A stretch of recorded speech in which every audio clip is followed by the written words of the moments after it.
정부가 2차 긴급재난지원금을 지급하기로 한 가운데 최종 선별 지급 방향으로 가닥을 잡고 추석 연휴 이전에 지급을 마치겠다고 발표했습니다. 선별 지원 대상과 예상되는 효과 짚어보겠습니다. 한편 공정위가 네이버에게 10억 원의 과징금을 부과했는데요. 부동산 정보 서비스에서 매물 정보를 독점했다는 이유에서입니다. 네이버는 부당하다며 법적 대응을 시사해놓은 상태인데요. 이 내용도 잠시 후 자세히 다뤄보겠습니다. 지금까지 경제읽기 브리핑이었습니다.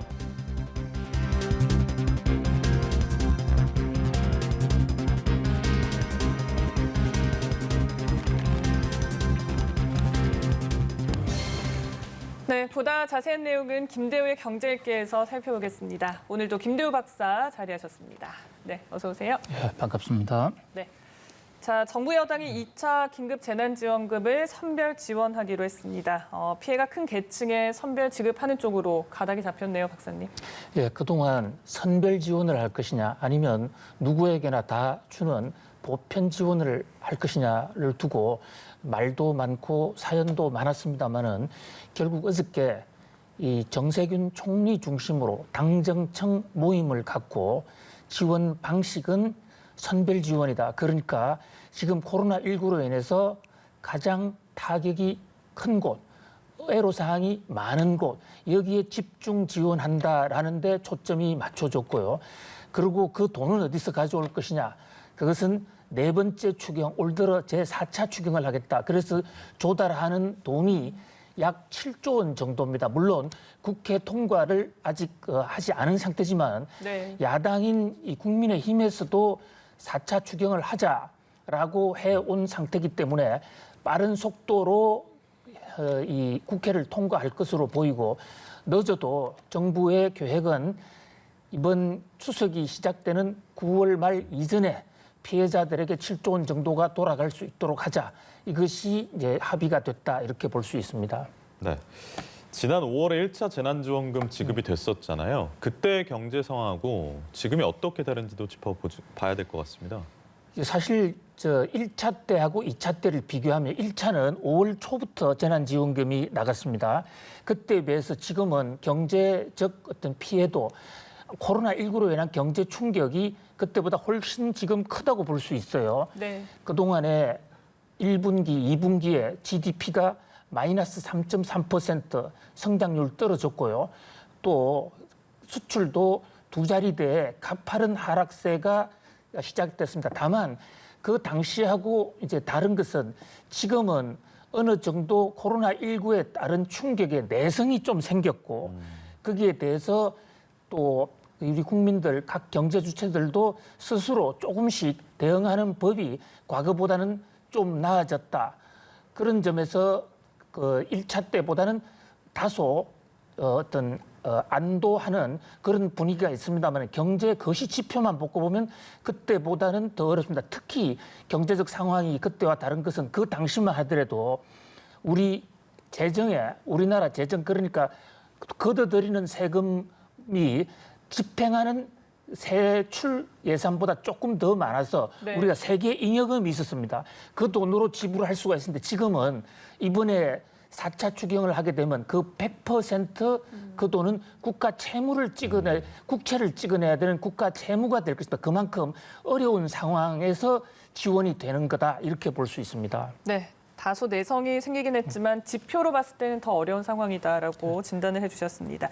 1차 때는 이제 모든 가구에 최대 100만 원까지 지급이 됐었는데 2차 때 이렇게 선별적으로 지급을 하게 되면 최대 200만 원 안팎이 될 것으로 전망이 됩니다.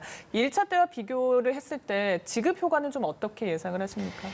예, 일단 지급 규모에 있어서는 약 반 정도로 줄어드는 것이죠. 네. 1차 때 14조 정도 나갔던 것에 비하면 2차 때는 7조 원입니다. 그런데 이제 그 대신에 피해를 받는 청에 집중되기 때문에 오히려 직접 이 수혜자들 입장에서는 금액이 조금씩 더 많아질 수가 있어요. 그러나 수혜를 받는 폭이 전체 인구에서 차지하는 비중은 현격히 줄어들게 되겠죠. 현재 정부에서는 5개 계층에 집중적으로 지원한다 이런 방침이에요. 첫 번째가 코로나19로 매출이 떨어진 자영업자와 소상공인 이들에게는 현금을 주고요. 그다음에 특고라고 있습니다. 특수 형태의 고용인인데 네. 이를테면 보험 모집인 등이에요. 이런 분들에게는 현찰을 주는 게 아니라 고용안정기금을 우회해서 그분들이 고용에 애로가 있을 때 자금을 지원해주는 방식이고요. 또 저소득층에게는 긴급 생계비, 소상공인에게는 새 희망 자금 이런 식으로 맞춤형으로 꼭 필요한 곳에 꼭 주는 네. 맞춰주는 이런 그 자금 지원 형식이 1차하고는 크게 달라진 패턴이라고 할 수 있겠습니다. 그러면 뭐 지금 벌써 예상하기는 어렵겠습니다만 경제적인 효과는 어느 정도일까요? 예, 경제적 효과, 흔히 재난지원금을 줬을 때 이제 경제학계에서는 두 가지 측면에서 계량화해서 분석을 해보곤 하는데요. 네. 그 두 가지 측면이라는 게 첫째 이제 거시경제에 어떤 효과가 이를테면 성장률, 수출 이런 데에 기여 효과가 얼마냐 이것이 이제 첫 번째 관점이고요. 두 번째는 사회적으로 탈락한 이 재난에 의해서 피해를 받은 사람을 얼마나 구제할 수 있느냐. 이런 피해 구제 효과인데요. 아무래도 이번은 이제 피해 구제 효과에 보다 더 비중을 맞춘 것이라고 볼 수가 있어요. 네. 또 피해 구제, 당장 지금 경제가 어렵게 되거나 사회적으로 퇴출 위기에 있는 사람들을 도와줬을 때는 우리 사회의 어떤 기반을 튼튼히 할 수 있다는 그런 장점이 있고요. 그런 면에서 일단 피해 구제 효과는 과거보다 훨씬 더 클 것이다. 예. 그다음에 두 번째 경제적 효과 면에서도요.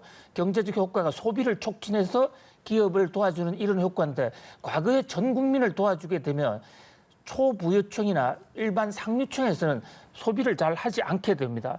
그러니까 투자하는 금액에 비해서는 이 선별 타겟을 맞춰주는 게 경제적 효과가 더 클 것입니다. 문제는 이 과연 타겟을 정확하게 맞춰서 선정 기준을 명확해서 모든 국민들이 납득할 수 있느냐. 네. 어떤 사람은 받고 어떤 사람은 받지 못하게 될 그 기준을 무엇으로 할 것이냐. 이것이 가장 큰 과제로 부각하고 있습니다. 알겠습니다. 어쨌든 이번 지급을 위해서는 7조 원 정도의 돈이 필요하고 4차 추경을 편성할 예정인데 재정 건전성에 대한 우려는 계속 나옵니다. 저희가 국가 채무 비율에 대한 화면을 준비했는데 그 화면 좀 보면서 이야기 나누면 좋을 것 같아요.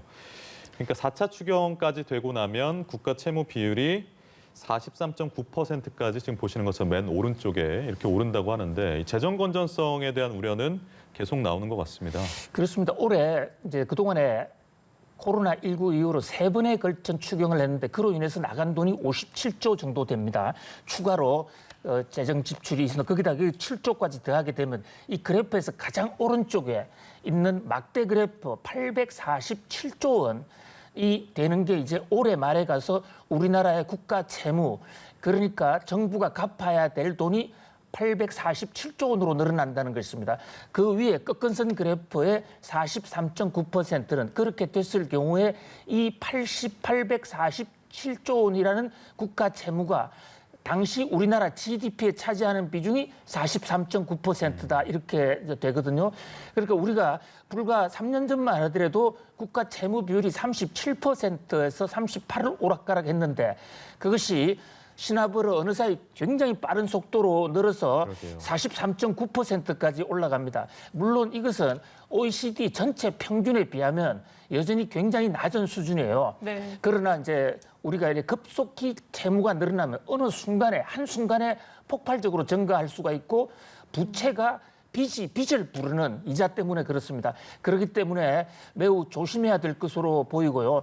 또 정부가 최근에 5년 장기 재정 계획을 마련했는데 그 계획도 이번 7조 원 추경을 하면서 다시 수정을 해야 되는 아무튼 조심을 해야 되는 상황입니다. 그러나 현재 당면한 이 경제 과제, 이 문제를 해결할 수 있는 방법이 가장 빠른 방법이 역시 추경밖에 없고 그러다 보니까 정부로서는 고민하지 않을 수 없었고요. 가장 중요한 것은 이 나가는 7조 원의 추경이 선기능을 발현해서 만약에 국민 소득을 좀 늘려준다면 국가 채무는 장기적으로 더 떨어질 수도 있겠죠. 그래서 이번에 쓰는 돈이 잘 집행될 수 있도록 정부나 국민 모두가 세심한 배려를 해야 될 것으로 보입니다. 네. 네.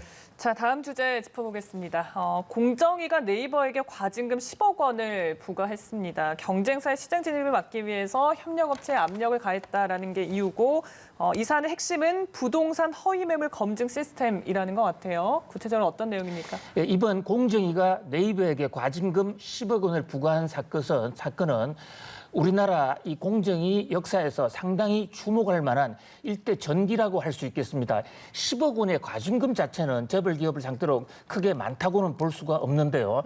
조성욱 현재 공정거래위원장이 취임한 이후에 이른바 이 플랫폼 IT 포털 사이트 플랫폼도 앞으로 공정거래를 하도록 하겠다. 모든 사람이 공정하게 참여할 수 있도록 하겠다 해서 관련 법을 지금 제정하고 있거든요. 아직 법은 제정하지 않았습니다만 거기에 포털 플랫폼 갑질 사건에 대한 제1호 규제라는 점에서 굉장히 주목을 끌고 있고 앞으로 이러한 규제는 굉장히 많이 나올 것으로 보이는데요. 사건의 내용은 네이버가 시중에 지금 네이버 사이트에 들어가 보면 부동산 강남구 또는 부산 어디 구에 이 부동산 매물이 얼마다라는 얘기가 네이버에 잘 정리가 돼 있어요. 그런데 이것을 네이버가 우월적 지위를 이용해서 독점을 하고 있다. 그래서 특히 카카오가 들어오는 것을 조직적으로 막기 위해서 이 정보를 가져오는 그러니까 이 부동산 정보업체 컨텐츠 프로바이더라는 CP 업체가 있습니다. 부동산 114 같은 곳이에요. 거기가 네이버하고 거래를 하려면 카카오한테는 절대 거래하지 마라. 이제 이것을 공정거래위원회에서 갑질로 보고 규제를 한 것입니다. 네. 이에 대해서 이제 네이버는 무임승차가 이뤄진다. 왜냐하면 독자 개발했기 때문에라고 주장을 하고 있고 공정위에서는 시장 진입 방해로 이렇게 해석을 했습니다. 경제적인 관점에서 이 부동산 확인 매물이라는 것의 성격을 좀 어떻게 봐야겠습니까? 네, 부동산 확인 매물은 매우 중요한 적어도 부동산 거래에 있어서는 이 매물을 장악하는 자가 모든 것을 다 독식할 수 있다고 해도 과언이 아닐 정도로 매우 중요한 것입니다. 그러니까 우리가 부동산을 사거나 팔 때는 일단 내 부동산이 얼마지, 사고자 하는 부동산이 얼마면 살 수 있지, 그것을 이 네이버나 포털에 들어가서 보게 되고 거기서 가격이 맞으면 바로 거래 주문이 나갈 수 있고 또 전화해서 주문을 할 수도 있습니다. 그것을 네이버가 다 독식하고 있다는 것을 이제 공정거래위원회에서는 이것을 우월적 독점의 지위의 남용이다 이렇게 봤는데요. 네이버 입장에서는 자신들이 그동안에 많은 돈을 들여서 정보 시스템을 전산화 시켜놓고 고급화 시켜놨다. 그것을 카카오가 와서 그냥 먹으려고 하는 무임승차하려는 것을 막았을 뿐이다. 그래서 네이버는 이번에 공정위원회의 조치에 대해서 법정 소송을 통해서도 끝까지 항변하겠다라고 합니다만은 공정거래위원회에서는 지금 이 정보를 가져온 것은 부동산 정보업체란 CP, 부동산 114 같은 그런 곳이고 거기에 이 소유권은 부동산 정보업체가 갖고 있는데 그 정보업체의 행동을 가로막은 것은 이것은 명백한 공정거래법 위반이다. 한 업체가 이렇게 장악을 하게 되면 결국은 다른 업체가 다 죽는다. 그런 점에서 공정거래위원회에서는 상당히 의미를 두고 이번에 조치를 한 것으로 여기에 대해서 네이버가 소송을 했을 경우에 법원이 어떤 판결을 하느냐에 따라서 앞으로 우리 포털 플랫폼 갑질 문화에 대한 정부의 제재나 법의 심판이 어떻게 될 것인지를 가늠하는 시검석이 될 것으로 보입니다. 네, 여기까지 김대호의 경제 읽기 김대호 박사님과 함께했습니다. 고맙습니다. 네, 고맙습니다. 감사합니다.